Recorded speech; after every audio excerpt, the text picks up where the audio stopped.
gente que ha venido puntual. Queríamos esperar porque hay muchos más inscriptos, pero bueno, vamos a comenzar. Y yo primero, bueno, presentarles a los profes del curso, el licenciado Rubén Ortega y la licenciada magíster Denise Ferrer, Rian. O Ryan, Denise, Ryan, ¿viste?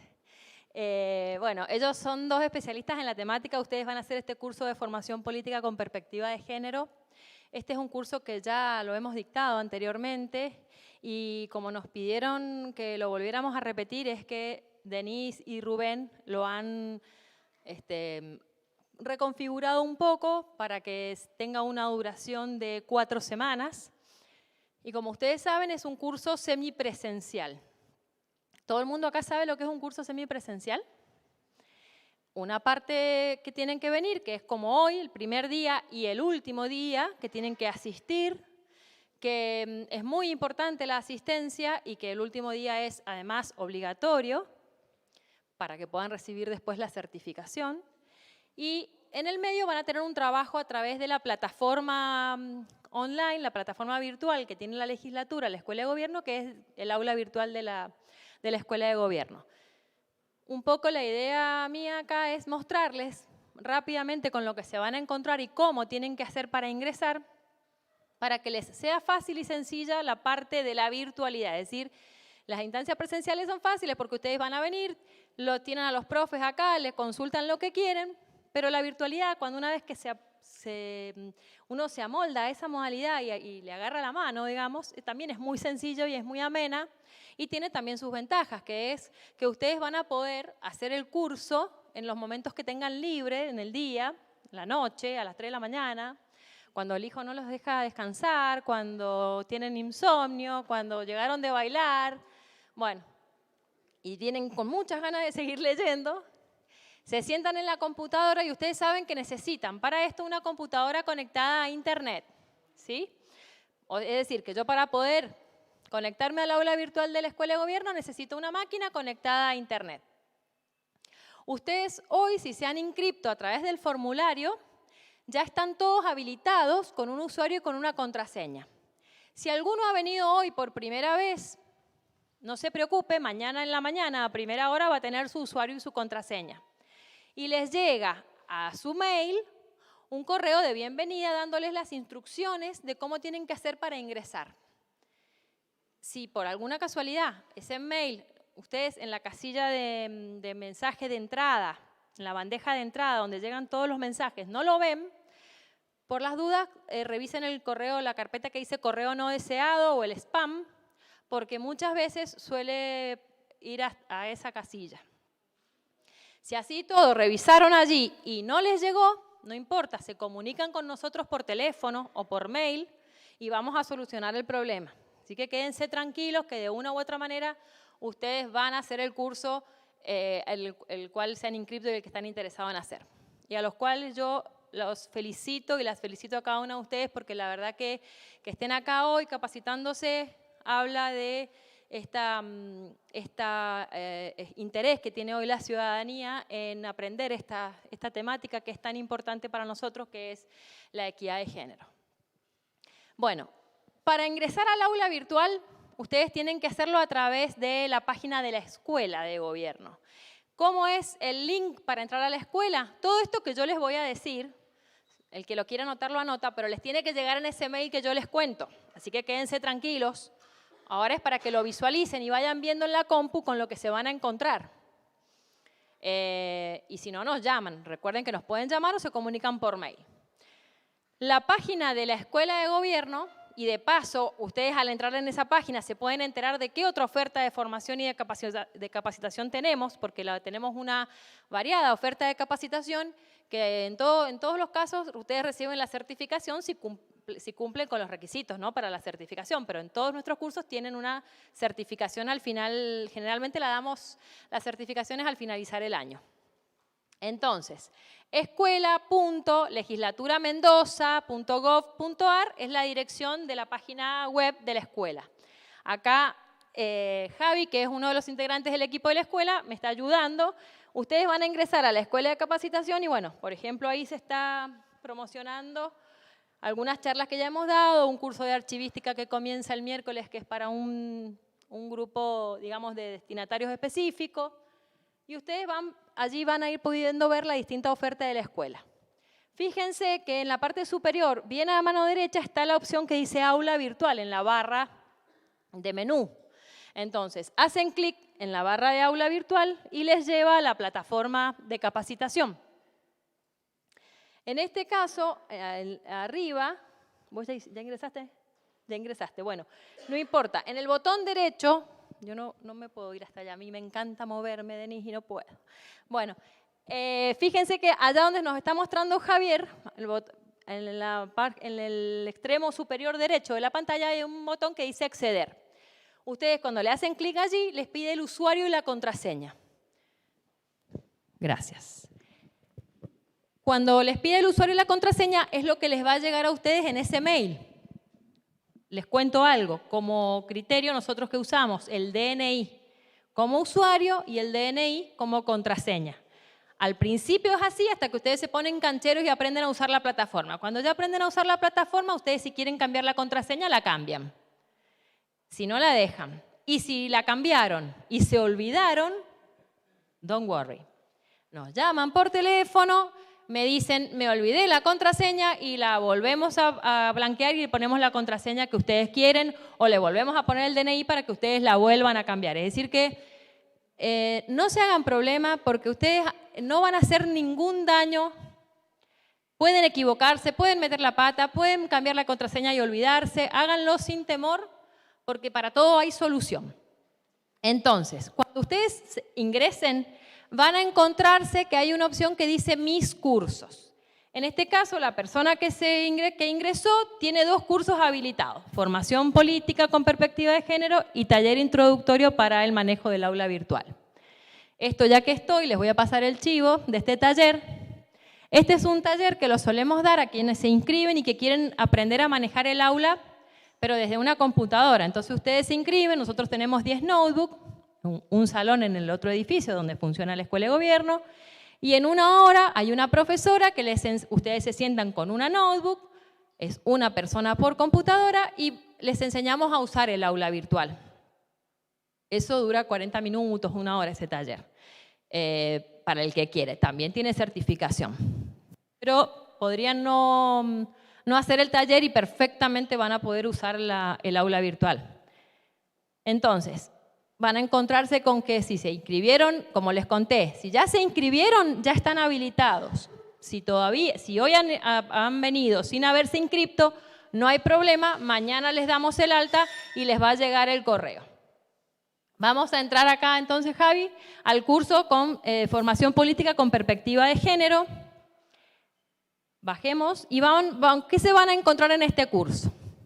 Con distintos recursos. Por un lado, van a ver que está el programa del curso y una pequeña reseña profesional del docente que tienen a cargo, en este caso Rubén. Cuando ustedes hacen clic en programa, o por ejemplo, hagamos programa, se les va a abrir la ventana y van a poder tener acceso al programa del curso, saber de qué se trata, los temas, los contenidos que van a ir viendo. Entonces, acá es un archivo que ustedes abren, ¿sí? Se les abre en una ventana aparte. La pueden cerrar, pueden leer, lo pueden guardar ese archivo en la computadora. Yo ¿qué les aconsejo? Que ustedes, a medida que vayan abriendo los materiales, los vayan guardando en una carpeta en su máquina, si es una máquina de ustedes. Si no es de ustedes y saben utilizar la nube, la famosa nube, ¿ustedes saben lo que es la nube? ¿Sí? Bueno, guárdenlo en la nube, es decir, en el Google Drive, en el OneDrive, que es el de Hotmail. Usen algún mecanismo para guardarlo y tenerlo si no es una computadora de ustedes. Y si no, lo tienen en el aula virtual. No hay problema porque acá no les vamos a dar de baja. Pero yo siempre sugiero que si es un material interesante que lo quiero tener, me aseguro de poder acceder a ese material si lo bajo y lo tengo en mi máquina en un almacenamiento propio. Bien, cerremos Javi acá. Fíjense que ahora van a encontrarse además con distintos foros o espacios de participación. Esto los han decidido los docentes del curso Entonces tienen uno que es noticias y novedades, seguramente allí ellos les irán comunicando a ustedes cuando tengan habilitada una unidad, cuando tengan habilitada una actividad, cuando haya algo importante que comunicarles. Foro de bienvenida y presentaciones personales, lo dice todo su nombre, es decir, allí se irán presentando, se irán a presentar los profes y se van a tener que ir presentando ustedes. Esto es re importante porque se van a poder ir conociendo y van a ir leyendo ustedes, se van a ir conociendo a partir de este foro.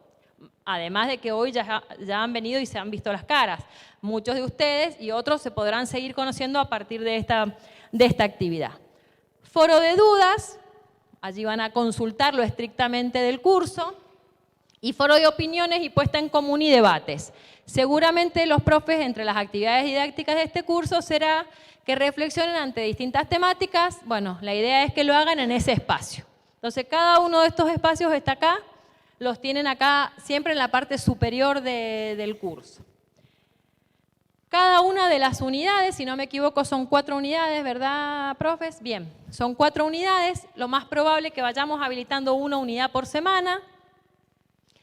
Esto un poco les voy adelantando algunas cosas que yo ya sé, porque ya me las soplaron los profesores, pero para que ustedes vayan conociendo cómo va a ser el ritmo de este curso. Entonces, en todas las unidades, o cada una de las semanas, ustedes van a tener material de lectura, es decir, van a haber desarrollado los profes y van a haber actividades didácticas que van a tener que realizar.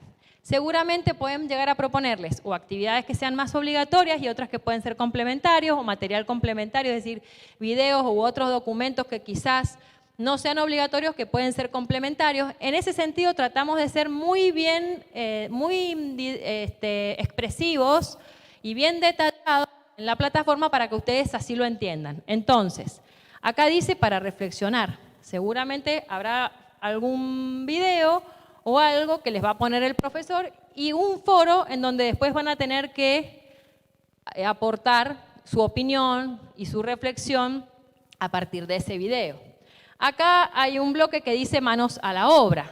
Entonces, bueno, está el material de Estado y Gobierno y está una actividad autoevaluativa. Como bien dice acá, dice material complementario, como les dije recién, y es opcional. ¿Esto qué significa? Que si tengo tiempo libre lo accedo, si me interesa. Yo lo que sugiero es, esto por experiencia, ustedes vayan primero a hacer lo que es obligatorio, lo que el docente les pide, porque es en una semana y aunque parezca mucho tiempo, a veces, como somos adultos y tenemos muchas obligaciones laborales y familiares, creemos que en una semana vamos a poder hacer mucho y después resulta ser que al curso le pudimos dedicar 3 horas en la semana. Bueno, en esas 3 horas, que parecen muchas, a veces alcanzamos a leer el material obligatorio. Yo les aconsejo que empiecen por el material obligatorio, por los videos que tienen que mirar y que después tienen que aportar sus opiniones, y seguramente después van a poder ver lo del complementario, que terminan siendo igual de interesantes a veces que lo obligatorio o más interesante.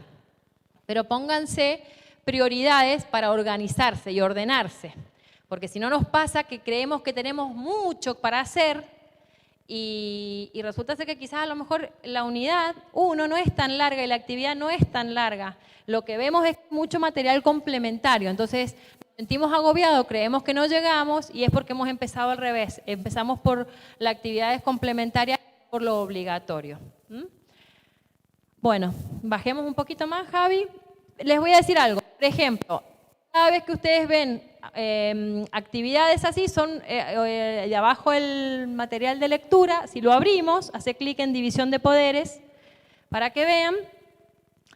Es otro documento con todo el material de esa temática. Volvete, que quiero mostrarles algo. Y después, así como está ese documento, abramos rápidamente, porque si no...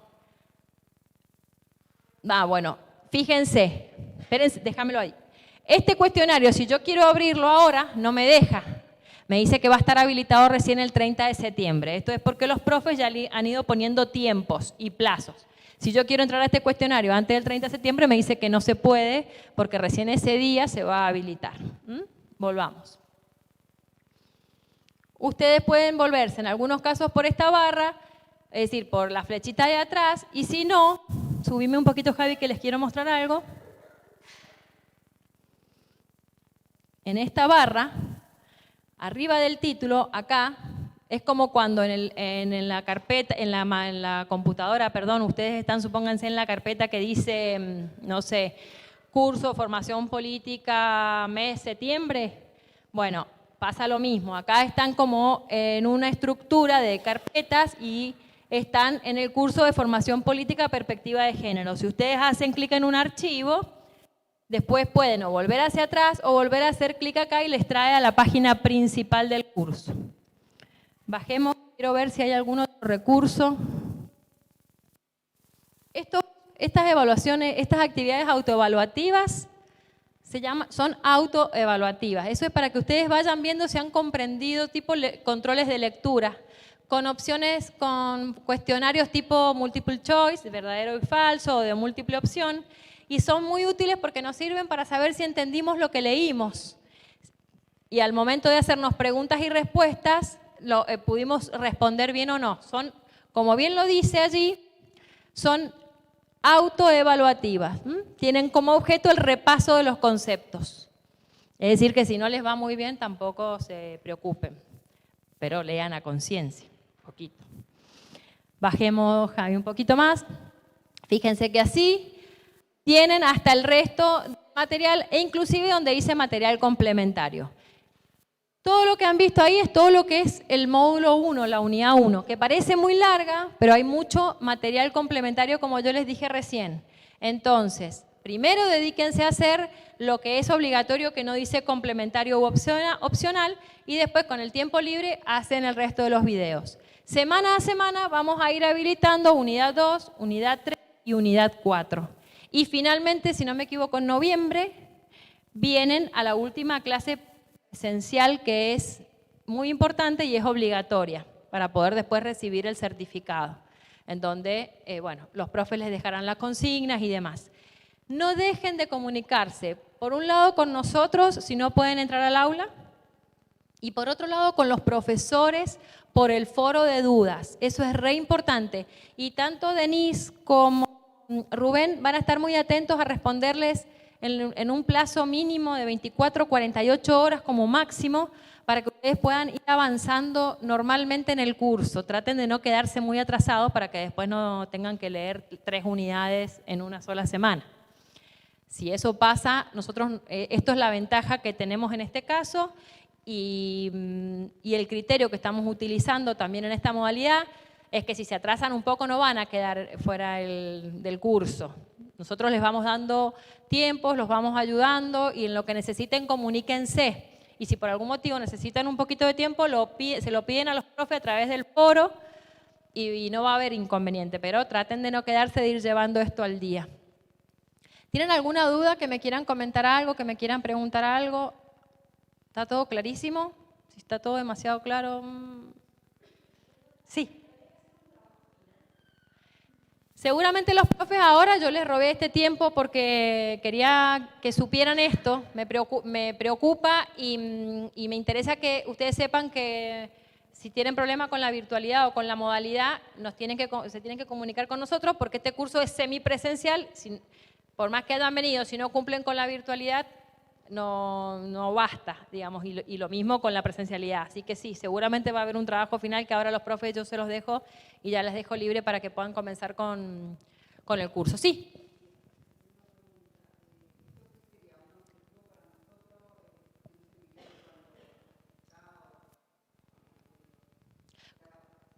Sí.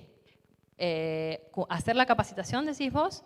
Bueno, si ustedes ven en el programa van a ver cuál es el objetivo de la capacitación, que es formarlos en este tema. Lo que van a lograr, lo que van a lograr los profes es justamente esta formación de ustedes en perspectiva de género. Lo que sucede es que ustedes tienen que cumplimentar tanto las instancias presenciales que van a ver hoy, como las instancias virtuales que les van a dar los profes durante estas 4 semanas antes de del próximo encuentro, que va a ser el último. ¿Se entiende? ¿Alguien más? ¿No? Bueno, Yo los dejo, les pido que si hay alguno que no se haya acreditado, que haya dado su asistencia, no deje de darla. Y bueno, bienvenidos y los felicito por este ánimo de mantenerse actualizado y capacitándose permanentemente. Muchas gracias.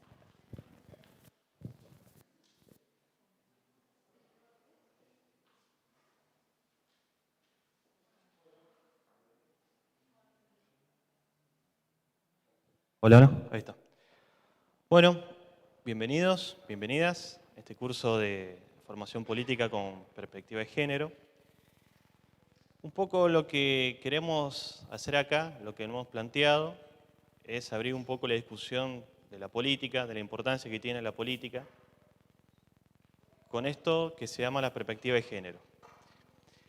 Yo le quería preguntar, para romper un poquito el hielo, ¿qué es para ustedes la política?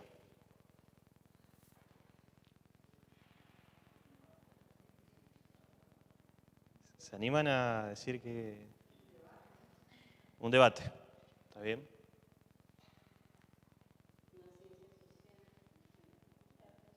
¿Es una ciencia social? Ajá. Bien. Una pluralidad de voces, ¿sí? Bien. Sí, la política es todo eso, exactamente. Pásame. Fíjense una cosa que los primeros en hablar de política fueron los griegos, la Grecia clásica, y ya Aristóteles decía que el hombre, y la mujer obviamente, pero bueno, en ese entonces era solamente el hombre, porque la mujer no, o sea, poco más tenía de derecho que un esclavo. Aristóteles decía que el hombre y la mujer es esencialmente un animal político, es un politicón. ¿Qué quiere decir Aristóteles con esto? Que no nos diferenciamos mucho de los animales. Lo único que nos diferenciamos de los animales es nuestra capacidad de hacer política, ¿sí? Esta capacidad que nos da de participar en política, en gobernarnos, en elegir autoridades, etc. Y él planteaba que la política es una dimensión más del hombre, en el cual no se puede separar de ella. Ahí está el problema, no sé si han escuchado alguna vez cuando hablan de política, que le dicen, por ejemplo, no sé, digamos, a quién va a votar o si te interesa la política, seguramente han escuchado, no, yo no hago nada porque yo soy apolítico. Y en realidad... Exactamente, todo el tiempo estamos haciendo política y fíjense que Aristóteles va más allá y dice que si no nos dedicáramos a política seríamos un animal o una bestia. Lo califica con esos términos. He aquí que cuando uno habla de política, verán, digamos, que es un término que está cargado de mucho significado, de muchas dimensiones, de muchos valores también. De ahí, como ustedes dijeron bien, digamos, en los conceptos, que es un poquito de todo, dijeron que era debate, que es una ciencia, que es algo que nos da para gobernar, etc. Como verán, bueno, tiene un montón de aristas. Pero lo que sucede que cuando uno habla de política, sobre todo con lo que tiene que ver con las ciencias, uno no tiene que caer en el error, si es que caen en el error algunos, sino porque lo están haciendo a propósito, de caer en el proselitismo. En ciencias sociales hay un término que se llama el fetiche, fetichismo. Por ejemplo, en psicología se utiliza el término fetiche para hacer referencia a una carga erótica sexual que se le da a un objeto. Por ejemplo, los zapatos de una mujer, la ropa interior, etc. En sociología se dice el fetiche, que es algo que es inventado por el hombre, que es artificial, pero que lo ven como algo natural. A ver, a entender. Por ejemplo, la existencia de pobres y ricos.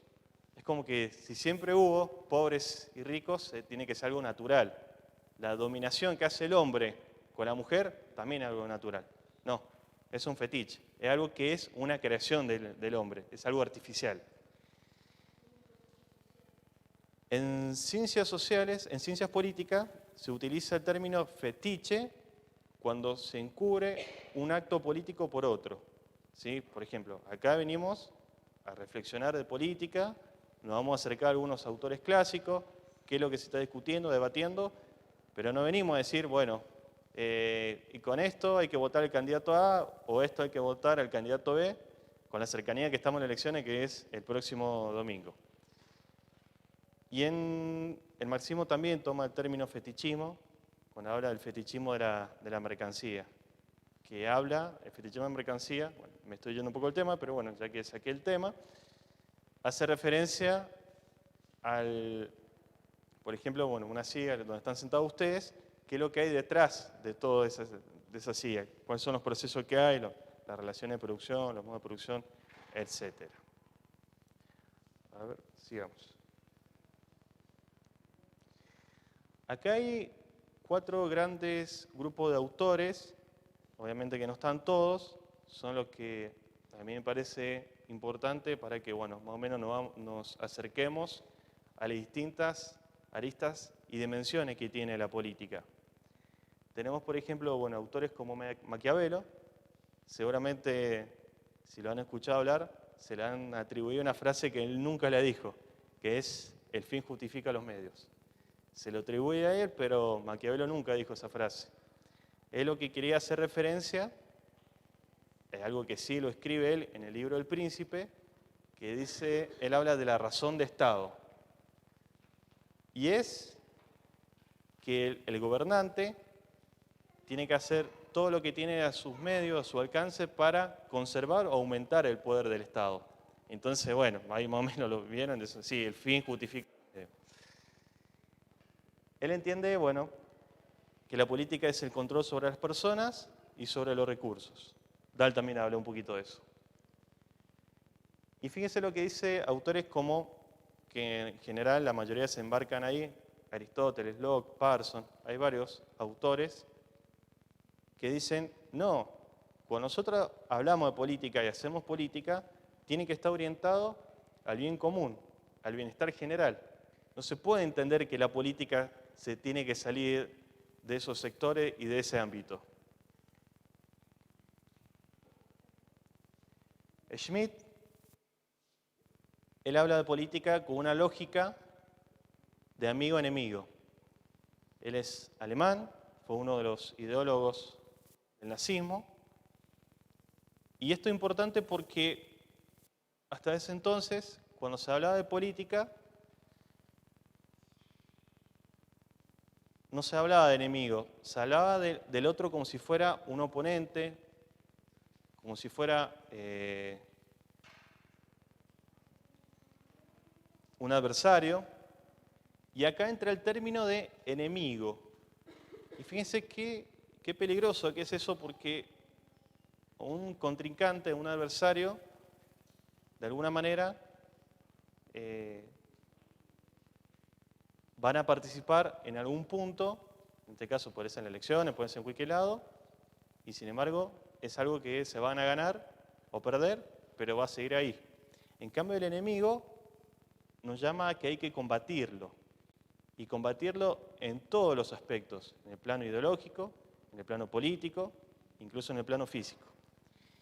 Y acá, en Argentina, la verdad que tenemos un problema con eso, porque en general se ha visto la política como la concepción de esto, de amigos y enemigos. Si no estás conmigo, sos mi enemigo entonces. Ya pasó con el primer periodo del peronismo, pasó con la segunda etapa en Argentina cuando se quería proscribir al peronismo, pasó en la época de la dictadura, ¿sí? En el cual todo aquello que no estaban, entre comillas, con nosotros, se lo debería combatir aún con sangre. Y hemos llegado a Weber. Weber dice, no, si hablamos de política, esencialmente tiene que estar orientado a las actividades que está haciendo el Estado. No puede existir política si no es a través de las instituciones públicas y, como les decía, del Estado.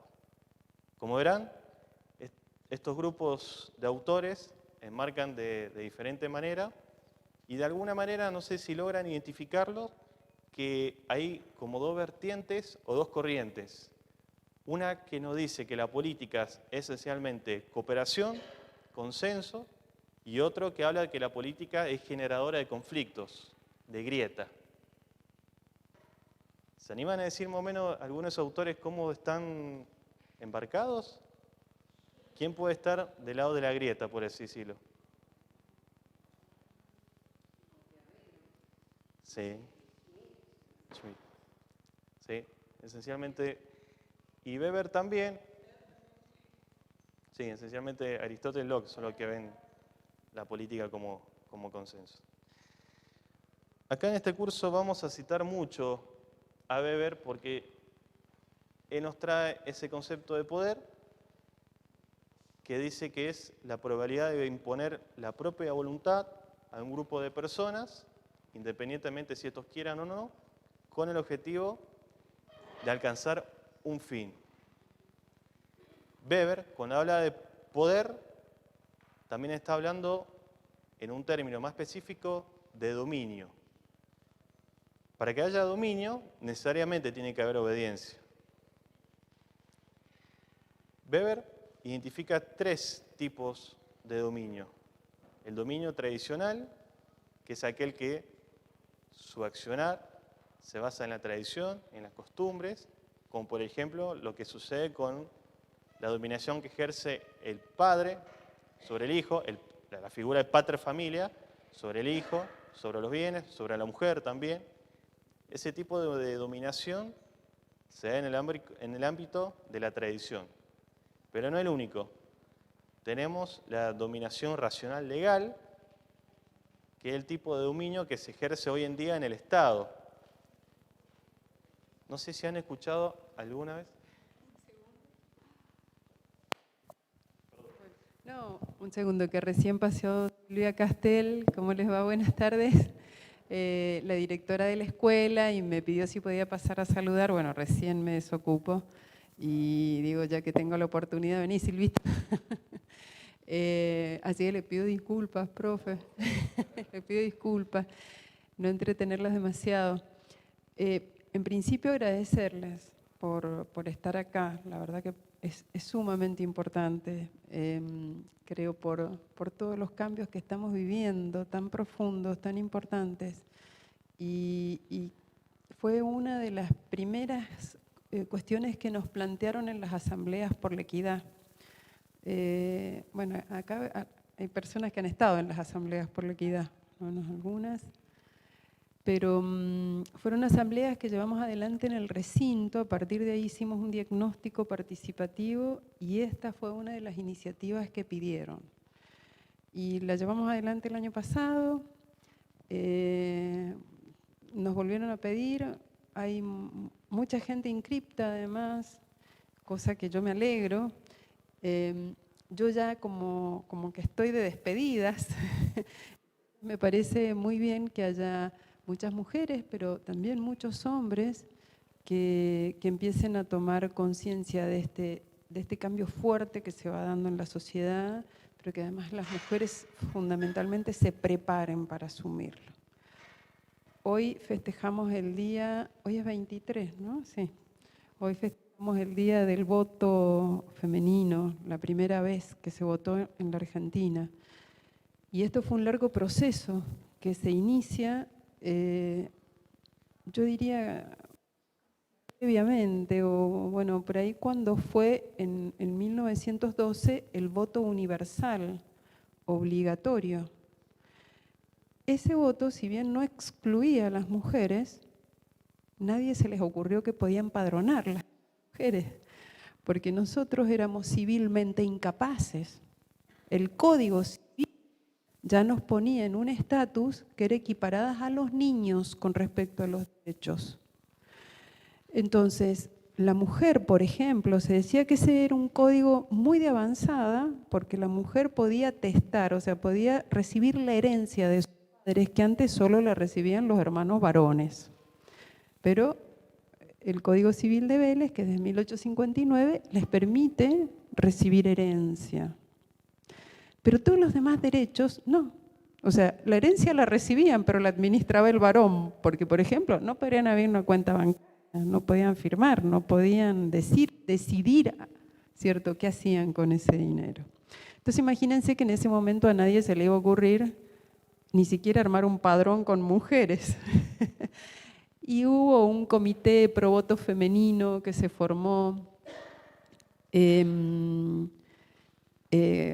algunas mujeres muy destacadas en ese momento, y empieza un proceso de lucha y se presenta un proyecto en esa época. Sin embargo, bueno, no pasó nada, hasta que finalmente se cobró mucho más cuerpo y se votó. Entonces, es importantísimo que ustedes lo tengan eso presente, que los derechos políticos de las mujeres arrancan muchísimo más tarde, pero que además las mujeres teníamos una consideración civil de incapaces, o sea, con mucho más, los derechos políticos estaban totalmente vedados para la mujer. Y que fueron los movimientos de mujeres los que fueron agitando para mover y para poder llegar a tener un día como hoy la oportunidad de votar en la Argentina. Ya había habido algunas provincias como San Juan y Santa Fe en que algunas mujeres habían podido votar.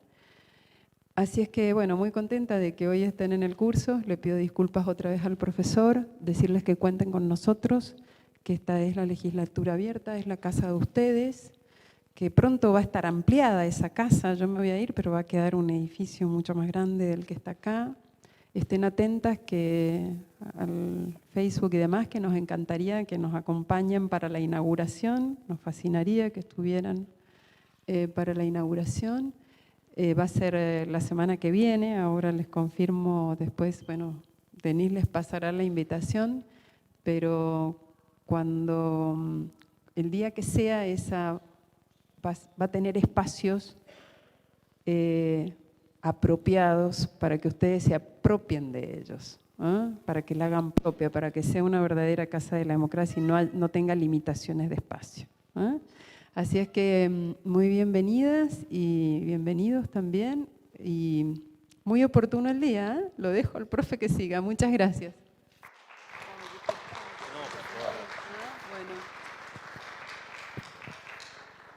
No, al contrario, muchas gracias a la vicegobernadora. Y justamente es el ejemplo que me vino muy bien con lo que estaba hablando. La verdad que sí, porque estamos hablando de Weber y los tipos de dominación, y la dominación legal, racional, tiene que ver, digamos, que uno puede ejercer el poder a través de las normas. Y como este es un curso de formación política con perspectiva de género, es importante mencionar eso, digamos que a través de la ley también se puede ejercer el poder. Y el poder que ha ejercido el patriarcado sobre las mujeres también se manifiesta en la ley, no solamente se manifiesta en la cultura. Después otro tipo de dominación que habla... se preguntarán por qué digo Weber si se escribe Weber. Y básicamente porque como él es alemán, la W se pronuncia como la B, por eso me van a escuchar que le digo Weber. El último tipo de dominación que habla Weber es la dominación carismática. Y hace referencia a las ciertas particularidades, ciertos tipos de personalidad y ciertos tipos de características que incluyen el carisma, obviamente, el heroísmo, como lo menciona Weber, hacen que se puedan ejercer estos tipos de dominación. Vamos a seguir.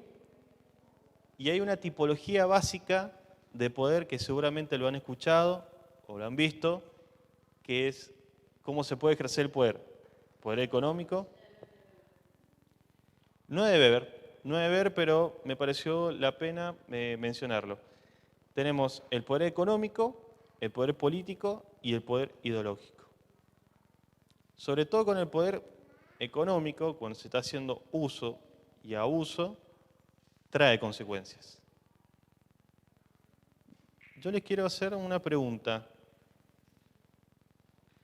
Frente a un delito cualquiera, ¿será juzgado de la misma forma una persona que es acaudalada, tiene recursos, o alguien, digamos, que, no sé, vive en la periferia de Mendoza?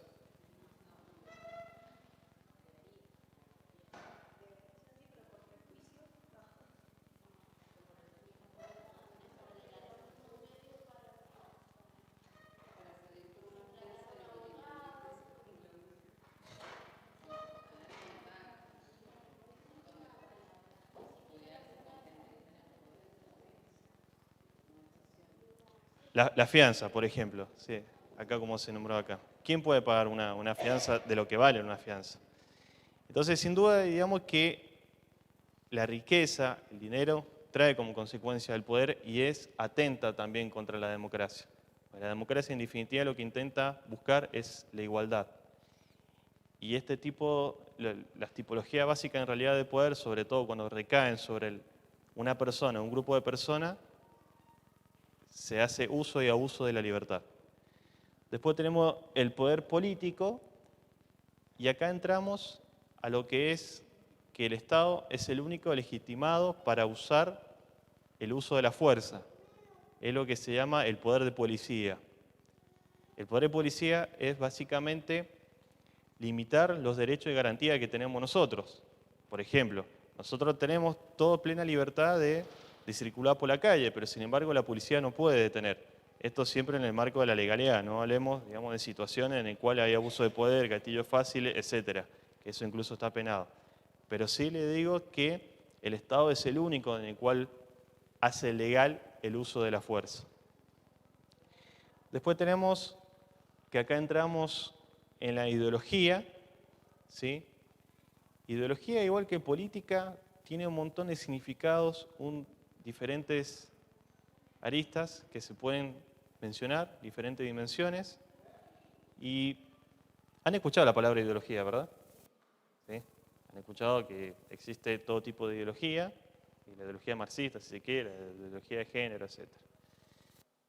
Ideología, básicamente, es el conjunto de creencias, valores que tiene una persona y que la acerca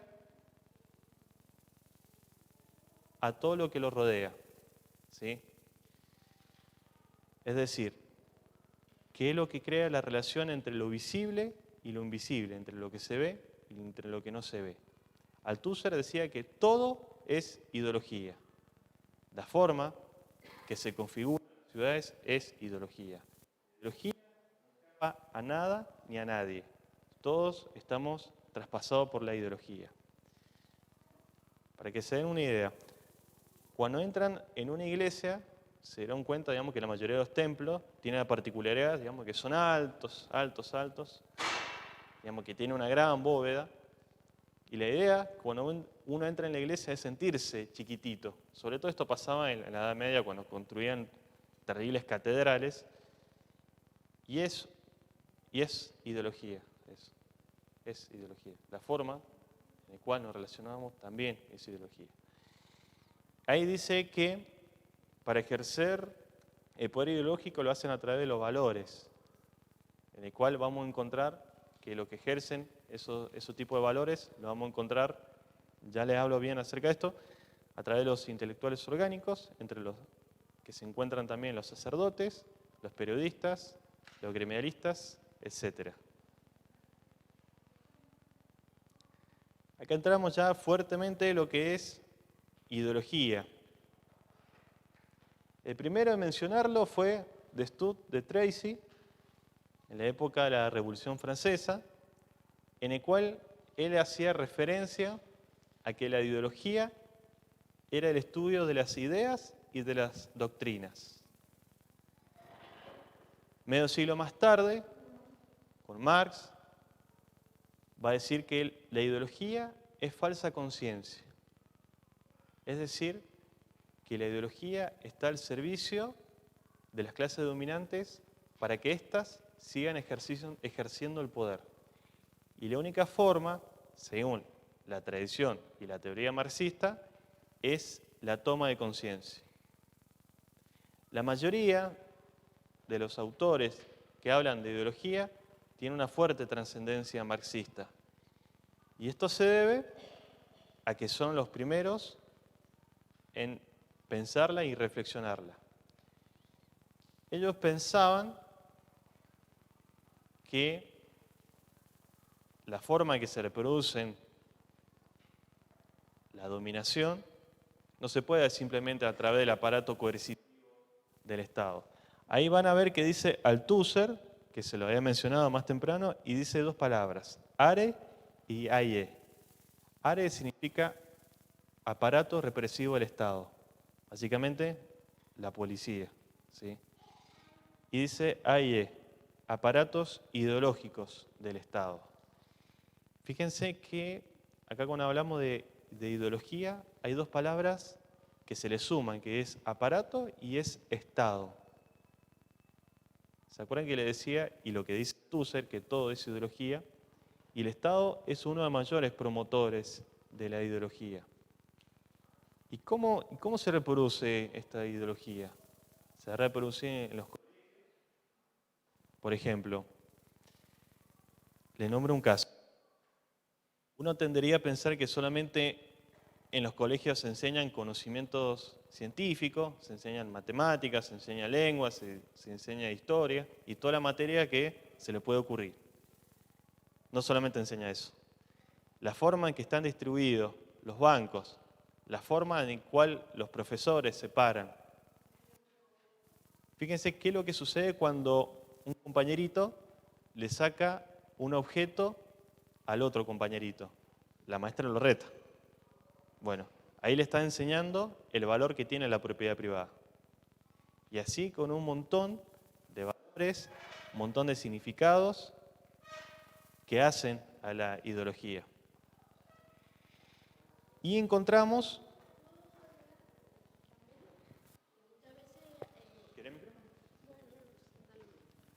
Que también creemos que está dedicada a ideología y la ciencia está atravesada por ideología. Por ahí mandamos los chicos a la escuela y decimos, no, si ven biología, ven, no sé, formación ética que teníamos antes, creíamos que eso no era ideología o algo que tiene que ver con la ciencia. Y la ciencia también está atravesada por la ideología. La tecnología actual está atravesada por el neoliberalismo actual. Eso quería agregar. Creemos que estamos con la ciencia lograda. Sí, tal cual como lo decís vos. Y hay una cosa que ahí sí ven, dicen intelectuales. Es una frase que lo dice Gramsci, también otro marxista, y él hace una diferenciación entre lo que son los intelectuales tradicionales y lo que son los intelectuales orgánicos. Los intelectuales tradicionales, que no se diferencian mucho en lo orgánico, en el cual ellos también piensan, ellos también teorizan, pero los intelectuales orgánicos van a tener la tarea de hacer política, de arengar, de propagar las ideologías y van a estar presentes en todas las áreas. Le pongo un caso muy, muy específico. Durante los 90, en el pleno proceso del neoliberalismo, en pleno proceso de la chica del Estado, en el cual se daba el marco de las privatizaciones, etcétera, en los momentos en el cual se estaban privatizando YPF, sobre todo, digamos que ha sido una de las privatizaciones más importantes que se hizo, habían programas, como por ejemplo, no sé si alguno lo ubica, uno que se llamaba Tiempo Nuevo o Hora Clave. Bueno, eran programas políticos, el de Hora Clave por Grondona y el Tiempo Nuevo por Neustadt. Y ellos hacían las veces de intelectuales orgánicos, porque eran los encargados, digamos, de seguir propagando esta ideología que era básicamente el neoliberalismo. Pero no solamente, como les decía, los intelectuales orgánicos están presentes en los medios de comunicación, Están presentes en todo lado. En la iglesia, un cura puede ser tranquilamente un intelectual orgánico, lo encontramos en los gremios, lo encontramos en todos lados. Y yo se los nombro porque sin ello no sería posible que una ideología se siga propagando. ¿Vamos bien hasta acá?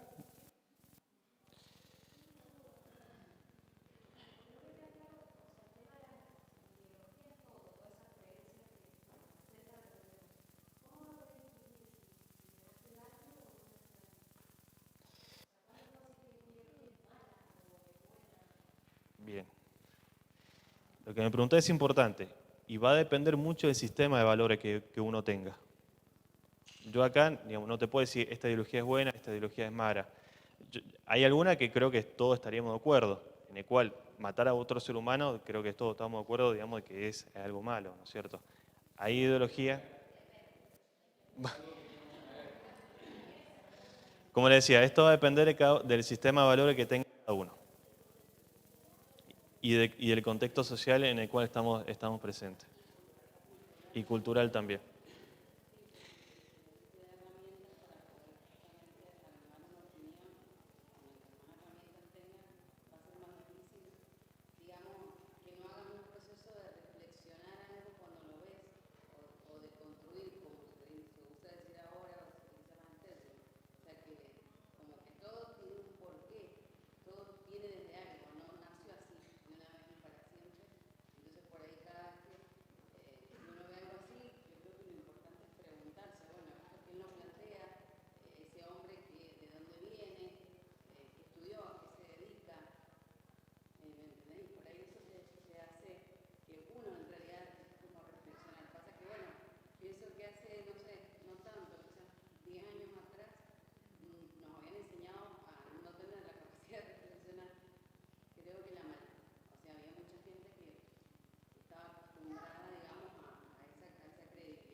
Sí, sí. Con esto, bueno, terminaré mi parte. Caridad Denise, pero hay una particularidad que se da con las ideologías. Primero, cuando aparece una, cuando ya está presente otra, primero se la ridiculiza, después se la combate y después se acepta.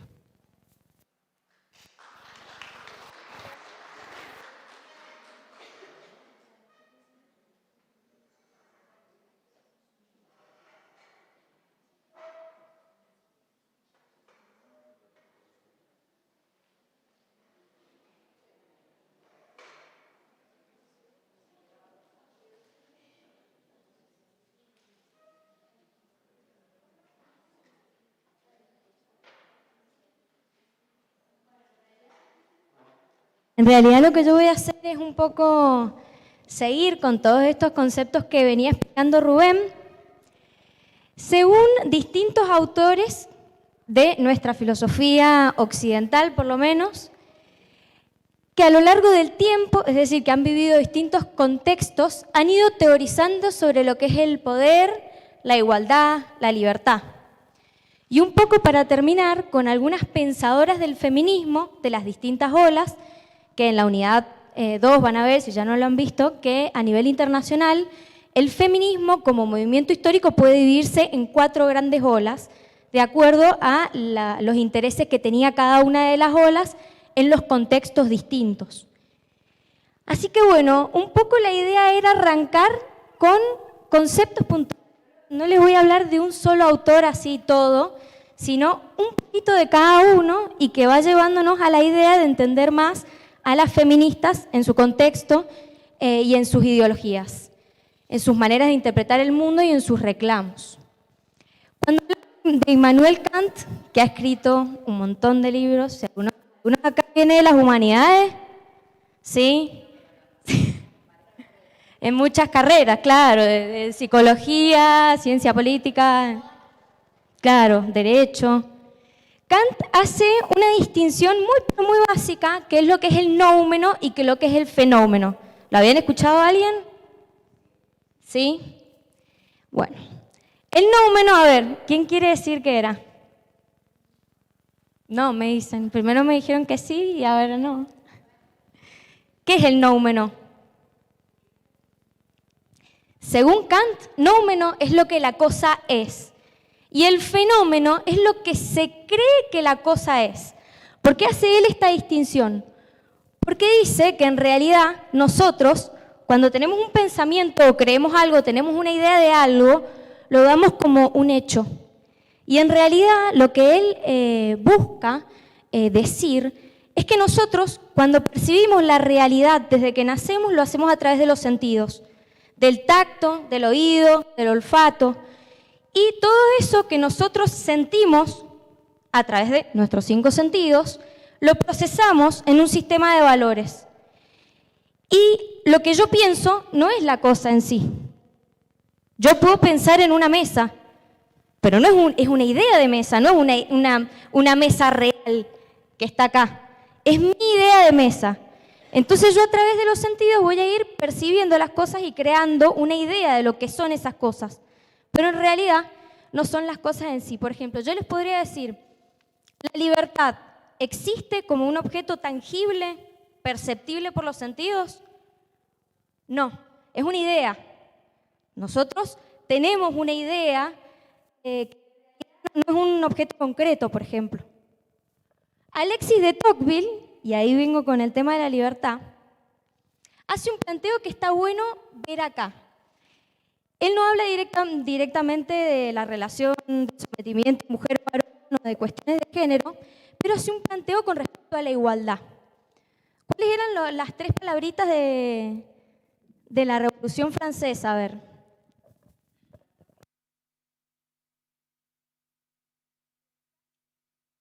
Igualdad y fraternidad.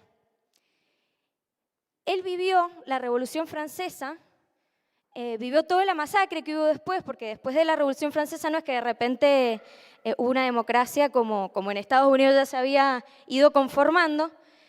No, hubo una época de mucha crisis donde murió mucha gente porque seguían estas peleas porque habían matado al rey de Francia y a su familia. Entonces, ¿cómo iban a gobernarse después de eso? Suscitó varias luchas entre facciones. Él, en medio de todo esto, y que venía de una clase acomodada, y no se la veía bien, va y le dice a las autoridades, miren, si ustedes me permiten, yo soy abogado, voy con un compañero mío de trabajo a visitar Estados Unidos para comprender cómo funciona el sistema carcelario de ellos.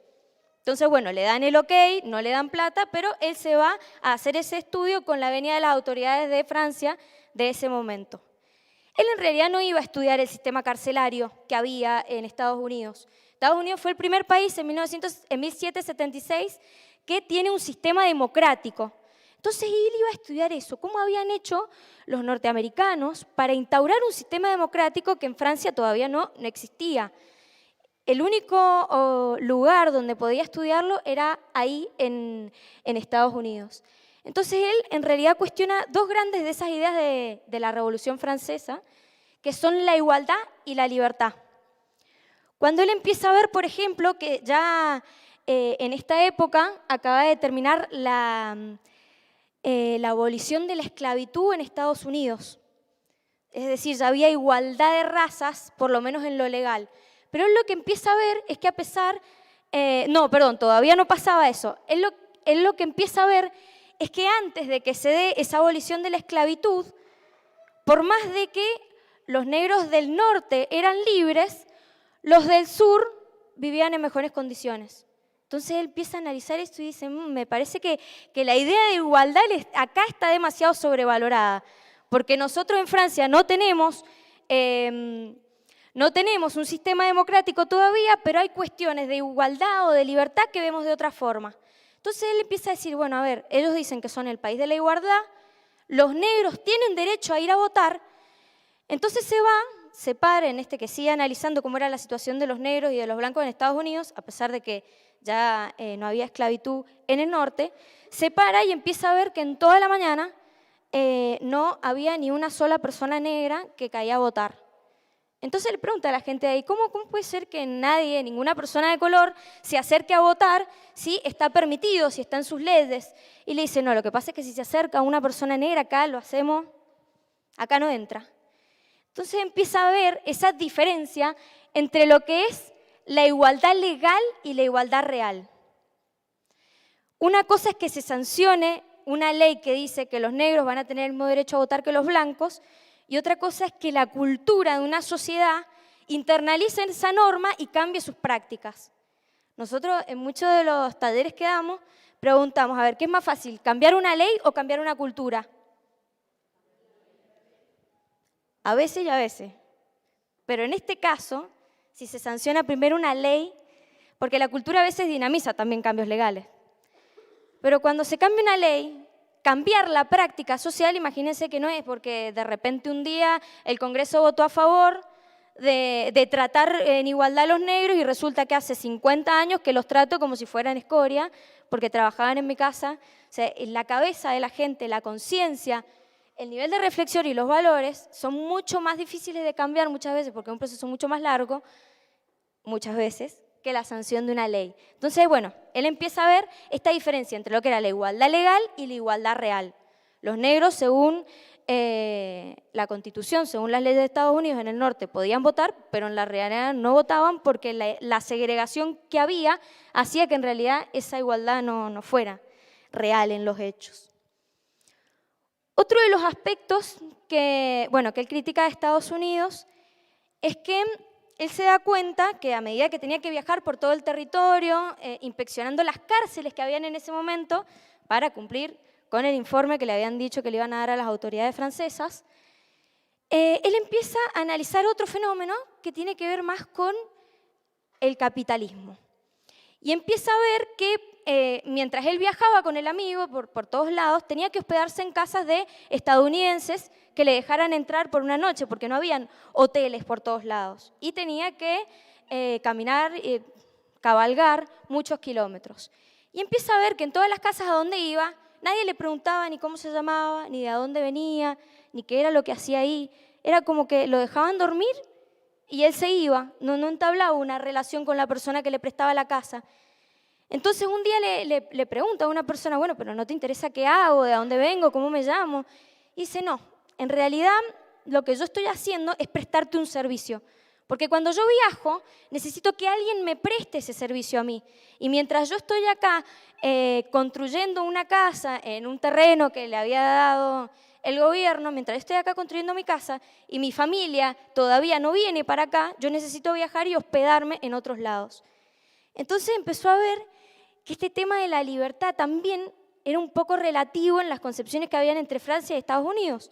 Porque Estados Unidos decía, bueno, sí, somos la tierra de la libertad, pero resulta que en realidad esa persona estaba sujeta a vivir trabajando y estaba tan, digamos, metida en su trabajo que no podía ni ver a la otra persona. Y solamente le prestaba su hogar no porque era bueno, digamos, o quería ayudarlo, sino porque había una utilidad detrás, una ganancia. Entonces dice, esa lógica de la ganancia que se instala acá en Estados Unidos, que no está todavía instaurada en Francia de la misma manera, bueno, eso no es libertad, porque viven atados a ganar dinero, a generar ganancias, y no viven sus relaciones siquiera plenamente. Entonces, bueno, empieza a cuestionar estas ideas de libertad, de igualdad. En esa época, que no está acá, pero la voy a nombrar porque cronológicamente le tocaría. En esta época misma, en Estados Unidos, bueno, un poco después, nace una mujer que va a ser una de las voces más grandes del feminismo negro. Ella nació en esclavitud y un año antes de que se aboliera la esclavitud en Estados Unidos se escapó con la hija. Vuelve luego de que ya los negros podían ser libres en Estados Unidos, vuelve al país y empieza a cuestionar no solamente el tema de la raza. Ella era una mujer negra que había vivido en la esclavitud, que participaba, que buscaba la abolición de la esclavitud en todas sus formas, no solamente a nivel legal. ella empieza a ver que las mujeres negras eran doblemente discriminadas, por ser negras y por ser mujeres. Y esta mujer, en realidad, quería leerles una parte de un discurso que ella dio en una de las convenciones pro sufragio femenino y también en las convenciones para el abolicionismo de la esclavitud en las que participaba. Ella dio un discurso que es increíble. Pero no es increíble decirlo hoy, en el siglo XXI, en Argentina, en el 2019. Es increíble que una mujer negra, mujer y negra, se haya parado enfrente de un montón de personas a decirles, soy mujer y soy negra y quiero que me respeten por las dos cosas. No cualquier negro lo decía, y encima una mujer que tenía esa doble discriminación, realmente cuando uno lee sus palabras dice, bueno, no cualquiera en ese momento lo decía en ese contexto. Y ella en esta convención dice, bueno, hijos, cuando hay mucho alboroto es porque algo está pasando. Creo que tanto los negros del sur como las mujeres del norte están todos hablando de derechos y a los hombres blancos no les queda más que ceder muy pronto. Pero ¿de qué se trata lo que estamos hablando aquí? Los caballeros dicen que las mujeres necesitan ayuda para subir las carretas, y para pasar sobre los huecos en la calle, y que deben tener el mejor puesto en todas partes. Pero a mí nadie nunca me ha ayudado a subir a las carretas o a saltar los charcos de lodo, o me ha dado el mejor puesto. ¿Y acaso no soy una mujer? Mírenme, miren mis brazos. He arado y sembrado y trabajado en los establos, y ningún hombre hizo nunca nada de eso mejor que yo. ¿Y acaso no soy una mujer? Puedo trabajar y comer tanto como un hombre si es que consigo alimento, y puedo aguantar el latigazo también. ¿Y acaso no soy una mujer? Parí 13 hijos y vi cómo todos fueron vendidos como esclavos. Cuando lloré, junto a las penas de mi madre, nadie, excepto Jesucristo, me ayudó. ¿Y acaso no soy una mujer? Entonces me preguntan, ¿qué es lo que tiene en la cabeza? ¿Qué es eso? Sí, el intelecto, exacto. ¿Qué tiene que ver eso con todo esto, con los derechos de las mujeres y de los negros? Si mi cántaro solamente puede contener una pinta y el de ustedes un cuarto, ¿no sería muy egoísta de mi parte? ¿No sería muy egoísta de parte de ustedes no dejarme tener mi pequeña mitad llena? Entonces, el pequeño hombre vestido de negro dice que las mujeres no pueden tener tantos derechos como los hombres, porque Cristo no era mujer. ¿De dónde vino Cristo entonces? ¿De dónde vino? De Dios y una mujer. El hombre no tuvo nada que ver en eso. Gracias por haberme escuchado. Ahora la vieja Sue Horner no tiene más nada que añadir.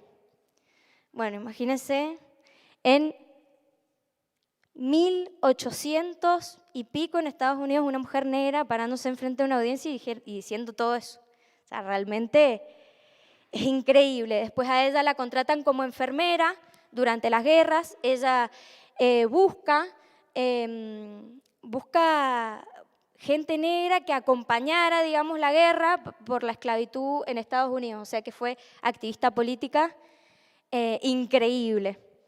Y bueno, una de las frases que citamos acá es: me siento segura en medio de mis enemigos, porque la verdad es poderosa y prevalecerá. Ella habla mucho del concepto de justicia. Y bueno, volviendo acá, por esas épocas también surge un pensador que tiene ideas interesantes con respecto a lo que es el poder. ¿Me van siguiendo? ¿Los estoy mareando, no? ¿No? ¿Vamos bien? Friedrich Nietzsche nace en Alemania y empieza a cuestionar, bueno, toda la realidad social. ¿Todos acá han leído algo de Nietzsche? ¿De quién era, más o menos? ¿Sí? Más o menos. Nietzsche dice que no hay hechos, sino interpretaciones. Un poco como el concepto de Kant, que decíamos, la diferencia entre noumeno y fenómeno. No hay hechos objetivos, hay interpretaciones de esos hechos. Por ejemplo, si yo estoy hablando con, ¿cómo es tu nombre? Sabrina. Yo empiezo a hablar con ella y de repente elevo la voz. Y hay dos personas mirándonos y una dice, no, la violentó, le gritó. Y otra en realidad interpretó, no, solamente habló más fuerte porque la otra no le escuchaba. O sea, de un mismo hecho, dos personas interpretan algo distinto. Entonces Nietzsche dice, no hay hechos, sino interpretaciones. Y ata una frasecita que dice que la obviedad es parte de la estructura dominante. Cuando nosotros damos algo por obvio, es como que ya lo tenemos tan naturalizado que ni siquiera lo vemos como creencia y lo damos por hecho. ¿Se entiende? Lo que damos por obvio, por natural, es, según otro autor, el poder más efectivo, porque es el que no se ve. El poder que yo no veo en una relación de poder que yo no me doy cuenta, en la que estoy siendo sometida, es lo más efectivo, porque yo no me voy a resistir contra un poder que ni siquiera estoy viendo que lo están ejerciendo sobre mí. Sí.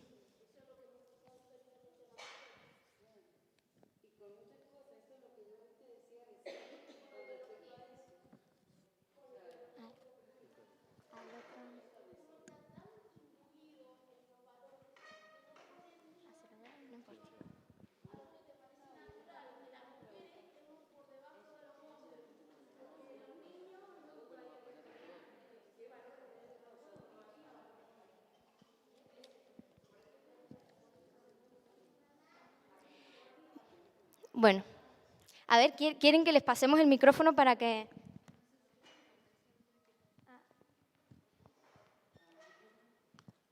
Por si lo querían decir en voz alta, ¿no? Se habían hecho todo un debate y llegó tarde el micrófono. Sí. También lo hemos...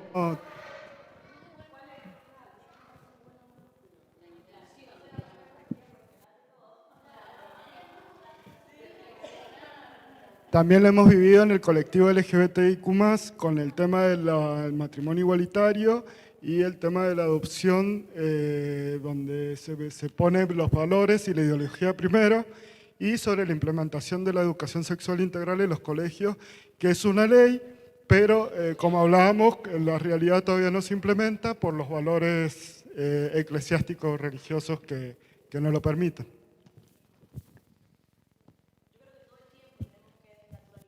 Algo natural que tenemos. Por ejemplo, no sé, que las mujeres sí o sí tenemos que levantar la mesa, plantearnos todo el tiempo el por qué, que eso está buenísimo, y bueno, todo el tiempo como que, no sé, en familias, en la escuela, en la facultad, todo el tiempo lo que lo estamos desconstruyendo todo eso, el por qué hacemos esto, si vos también lo podés hacer, no porque seas mujer, tenés que tener los mismos derechos que tenemos todos en realidad. Y bueno, también es verdad lo que dicen los chicos del colectivo, que es una realidad, de que no, por dos parejas no puedan, por ejemplo, adoptar. ¿Y por qué? Porque son dos hombres, y es verdad, y está pasando, y bueno, son luchas que hay que seguir conquistando y que no dejarlas por hecho, por el hecho de ser mujeres o por tener una condición. Me parece eso. Creo que quizás esto tiene gran parte que ver con algo que mencionabas vos recién, el hecho de que la gran mayoría de los intelectuales, o casi todos los intelectuales que hablan de ideología o de ideologización, sean marxistas o tendientes hacia la izquierda. No solo porque la derecha tiende a desideologizar, sino porque, como decía Nietzsche, la obviedad es parte de la estructura dominante. Entonces el conservadurismo lo que trata es de mostrarnos como obvio, como natural, como normal, el hecho de que ellos sean la estructura dominante.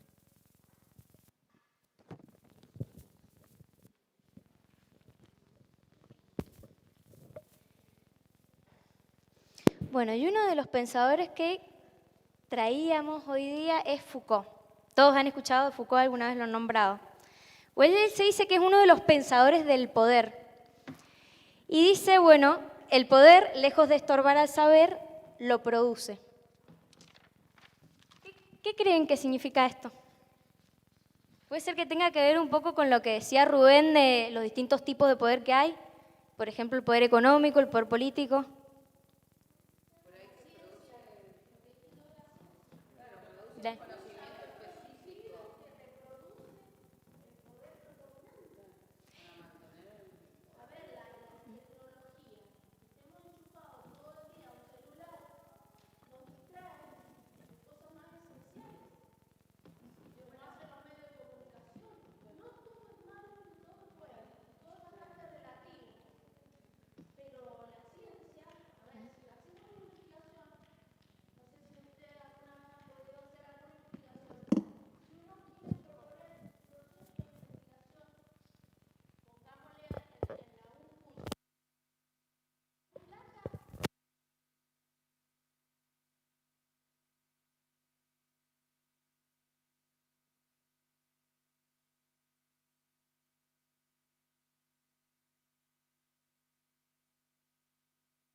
La raza blanca. ¿Por qué?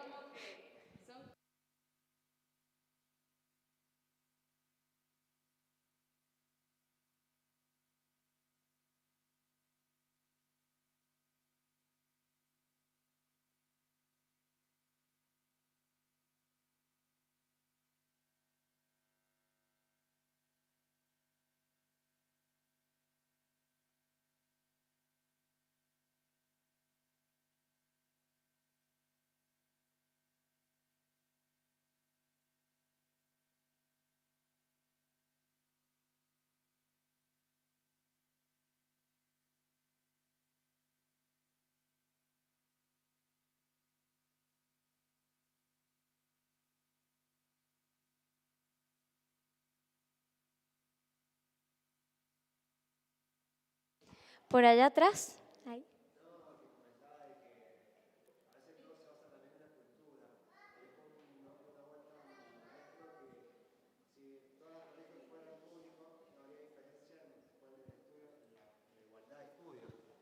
¿Qué quiere decir? Que a base del estudio se basa la cultura nuestra.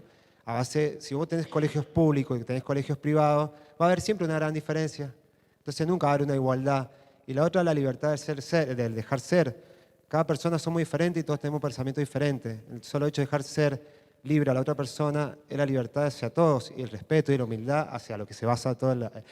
Es como son conceptos muy largos que tenemos que estudiarlos, pero lo que yo veo es eso, que no es lo mismo un estudio de una facultad pública a una facultad estatal, a una facultad privada. Entonces, lo que veo es esa diferencia. Y dejar ser a la persona. Yo soy escritor en la actualidad, he escrito acerca de la mujer en respecto a cómo se ve, cómo se la ha visto a la mujer siempre. Y tendría ganas de leerlo después, al final, si quieren, un texto que he escrito acerca de la mujer. Al final, está reservado.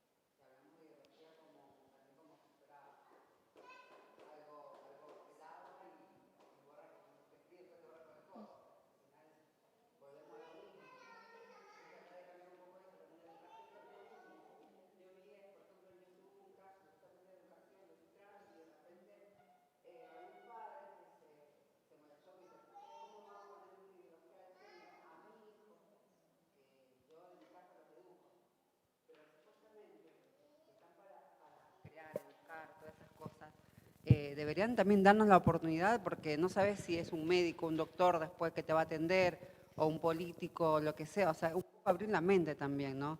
Por ahí a ver, claro, escuchar. Está mal visto y está mal expuesto, ¿no?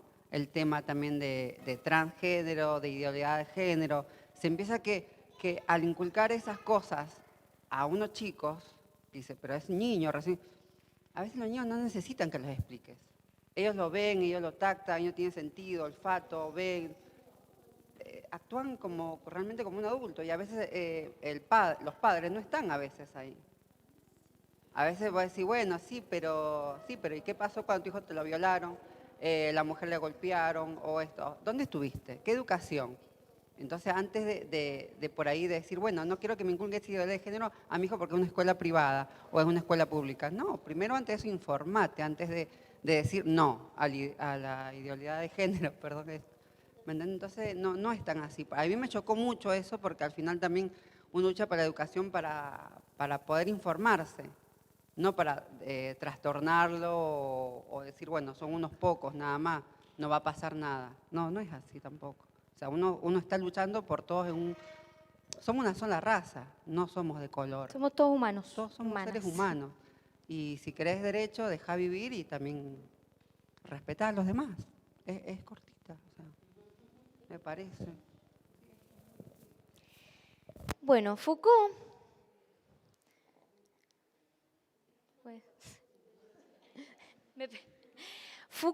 dice que el saber supone poder para naturalizar una serie de conocimientos. Y acá volvemos a de que de las percepciones, de que lo obvio es el poder más efectivo, lo que se da por obvio. Él dice justamente esto: el saber es el poder de imponer una serie de conocimientos y valores. Y dice, bueno, terminamos al final hablando de las cosas de una única manera, que es como la que se da por obvia, por hecho. Dice, pero en realidad cuando nosotros damos por hecho algo, generamos una forma de normalidad. Para que haya una normalidad, tiene que haber una anormalidad. Y si nosotros nos ponemos a pensar, por ejemplo, en la histeria femenina, que hoy en día y en las épocas anteriores peor, se daba como un hecho, son ideas que se van imponiendo como conocimientos que se dan por obvios. O, por ejemplo, la pedagogización del género cuando somos chicos. Cuando nosotros somos chiquitos nos dan a las mujeres una bolsita de color rosado, a los varones una bolsita de color celeste, les dan autitos para que jueguen, a nosotras nos dan una cocinita. O sea, de ahí la pedagogización del género, desde que somos niñas y niños, sería otra forma de hacer ver como que algo es natural. Claro, crecemos así, siempre lo vimos así y lo damos por hecho, como que siempre fue así. Como...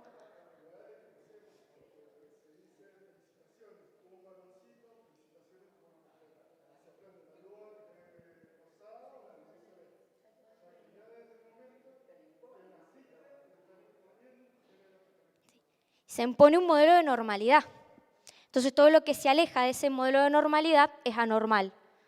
Todo lo que se aleja de ese modelo de hombre universal, porque lo universal era el varón heterosexual blanco, es un modelo universal.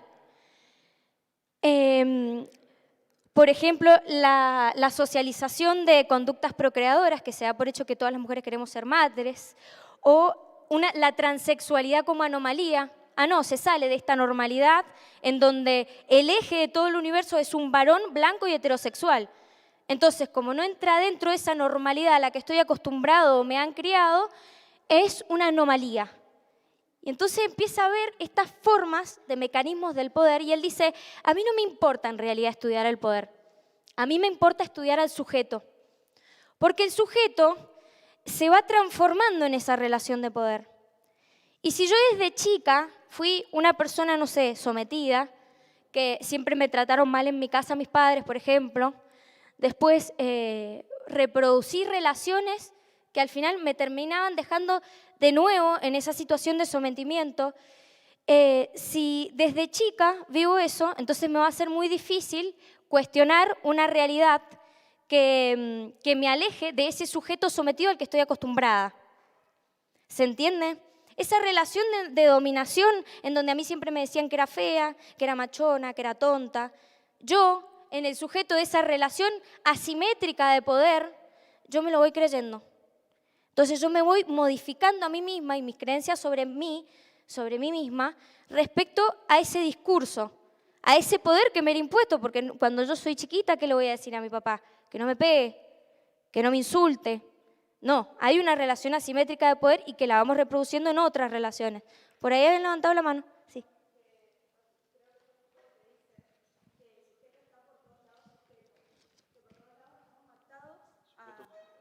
A todo lo que nos dicen, todo lo que se supone que tenemos que hacer. Y bueno, no, me parece que es una frase que a mí me quedó así, la escuché en un momento y me quedó para siempre. Buenísimo tu aporte. ¿Cómo es tu nombre? Paulina. Exactamente, él dice, bueno, al final el sujeto está sujeto.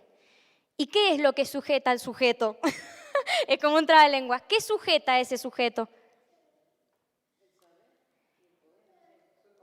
El poder, el concepto de sí mismo, la historia, su identidad, con lo que se identifica, su clase social, su género, su contexto, su inconsciente también dice. Y dice, si a mí toda la vida me dijeron que era tonta, que no servía, que era fea, que nadie me iba a querer, que no valía nada, esas creencias ya las voy incorporando dentro de mi mente a un nivel que a veces es inconsciente.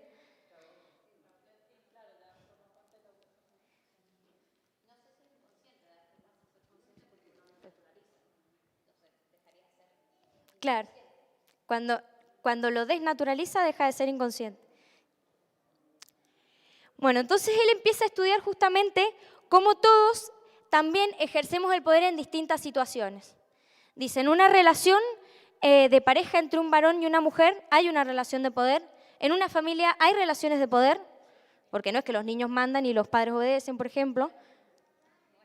Hay relaciones de poder, bueno pues pongámosle un niño de 1 año. No sé.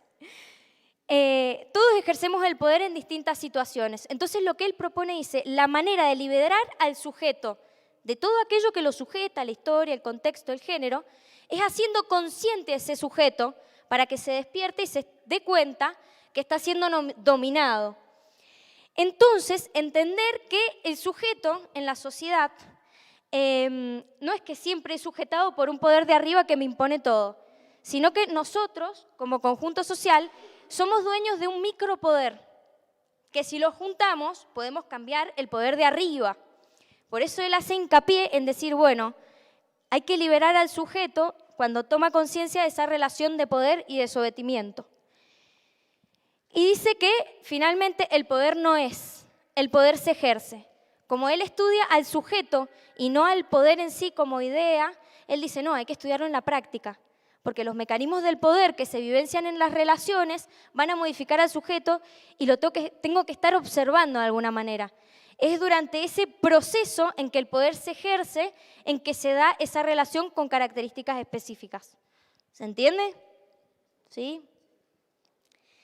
Bueno, y acá empezamos con otra filósofa que seguro la han escuchado, Simone de Beauvoir. ¿Sí? Ella abre a nivel internacional la tercera ola del feminismo. Fue una de las autoras que abre la tercera ola. Y es que las mujeres ya habían obtenido en muchos países del mundo el sufragio y entonces empiezan a cuestionarse, pero si ya logramos el sufragio, entonces el feminismo se tiene que disolver si al final logramos lo que queríamos. Y ella dice, no. Ella en un principio de su vida no decía que era feminista. Ella, como era de una ideología de izquierda, creía que en realidad la verdadera lucha era la de clases que había en la sociedad. Y que en esa lucha de clases estaba inmersa la lucha de la mujer. Pero era como una parte más de esa gran lucha que era entre clases.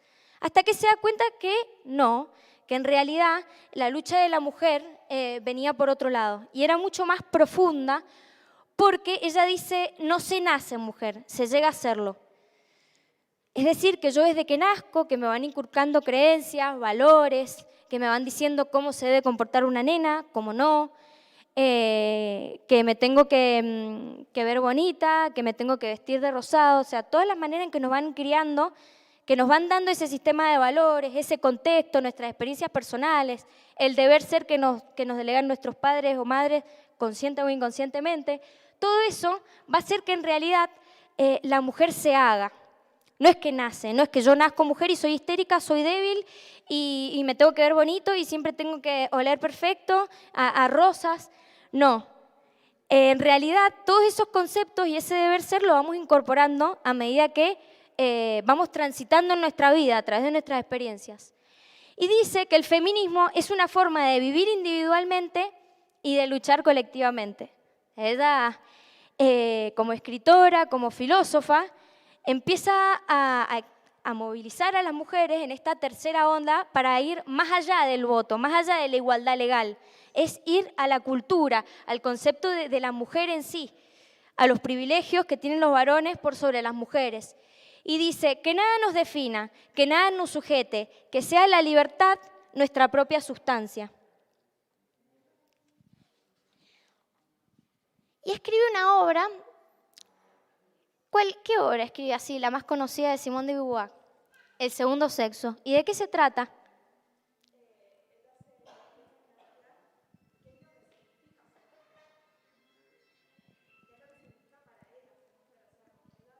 Era con ella misma. Y, ay, no era eso. Que no es tan... El segundo sexo. ¿Alguien más ha leído o sabe algo del segundo sexo? ¿No? parte un poco de las premisas de la Ilustración. La Ilustración era la que decía, dentro del movimiento filosófico histórico de la humanidad, que la razón empieza a ser el centro de la vida y de la manera de comprender la realidad. Entonces ella parte de esta premisa y dice, bueno, pero si nosotros ponemos a la razón en el medio de todo, como que todo tiene que ser entendido racionalmente, nosotros como sujetos, todos somos sujetos racionales, dice. Entonces somos todos iguales, porque todos razonamos, todos pensamos. Entonces, ¿qué diferencia va a haber entre varones y mujeres si los dos piensan? Entonces ella toma un poco de esas ideas de la Ilustración, ese concepto. Y dice que la mujer, a lo largo de la historia de la humanidad, ha sido concebida como la otra. ¿Por qué? Porque el mismo, es el modelo de universal, era el modelo masculino, blanco, heterosexual. Inclusive las normas no contemplaban a las mujeres, contemplaban solamente a los varones. Las mujeres no podían votar en su época antes, no podían ir a la universidad sin el permiso del marido, no podían ejercer el comercio sin el permiso del marido del padre. Entonces, toda esta normativa, todo el sistema social ha sido creado en pos de un sujeto que es considerado como universal. El hombre blanco heterosexual. Y todo lo demás es lo otro. Los que son negros, los gitanos, las mujeres, o sea, todo lo otro, ¿no? Todo lo que se aparta de ese ser universal, de ese modelo de ser humano universal. Y bueno, dice que la tradición científica, la literaria, la cultural, todas las tradiciones y los valores de las distintas ramas deben ser puestos a consideración para dejar de ver a la mujer como en una situación natural de sometimiento. Virginia Woolf también es una escritora y filósofa. Ella vivió la Segunda Guerra Mundial en Europa y empieza también a cuestionarse las cuestiones de esta desigualdad que existía tan estructural en su país. Y empieza a ver que, por ejemplo, en el ámbito de la literatura, que es donde ella se movía, no habían tantas mujeres escritoras, que muchas mujeres escritoras, de hecho, ponían el seudónimo de varón para no aparecer como mujeres. Y entonces ella, por ejemplo, en una de todas las obras que escribió muchas, hasta que se suicidó, se llenó los bolsillos con piedras y se tiró al mar. En